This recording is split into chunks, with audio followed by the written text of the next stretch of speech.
दे रहे हैं। अब बात करते हैं असल डेटा की, जिससे प्रोग्रामिंग की दुनिया में लिटरल कहते हैं। ये सवाल बहुत जरूरी है। हम सिर्फ खाली डिब्बों को तो नाम नहीं दे रहे हैं ना, हम उन डिब्बों में असल वैल्यू और इंफॉर्मेशन डाल रहे हैं। तो ये असल चीजें हैं क्या? एक लिटरल का मतलब है कोड में सीधे सीधे लिखी गई कोई फिक्स्ड वैल्यू। ये नंबर 10 हो सकता है, राम जैसा कोई टेक्स्ट हो सकता है, या 5.8 जैसा कोई डेसिमल।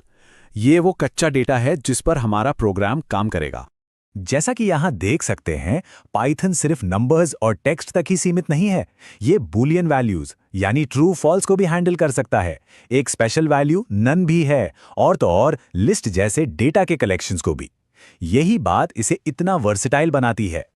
तो अब हमारे पास नाम भी है और डेटा भी, पर उस डेटा के साथ कुछ करें कैसे?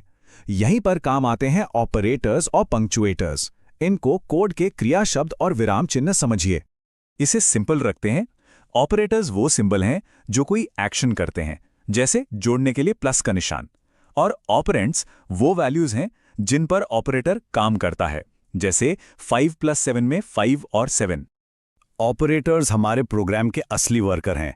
ये मैथ्स के कैलकुलेशन करते हैं, जैसे जोड़ घटाव, चीज़ों की तुलना करते हैं, जैसे ये चेक करना कि एक वैल्यू दूसरी से बड़ी है या नहीं, और लॉजिकल ऑपरेशंस भी करते हैं।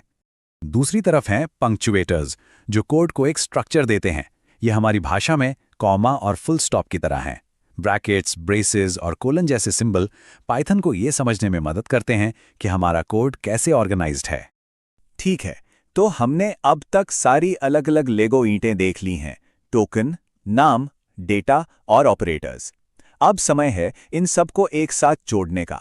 आइए देखते हैं कि हम अपने डेटा को स्टोर करने के लिए कंटेनर यानी वेरिएबल्स कैसे बनाते हैं। तो वेरिएबल आखिर है क्या? बहुत सिंपल है।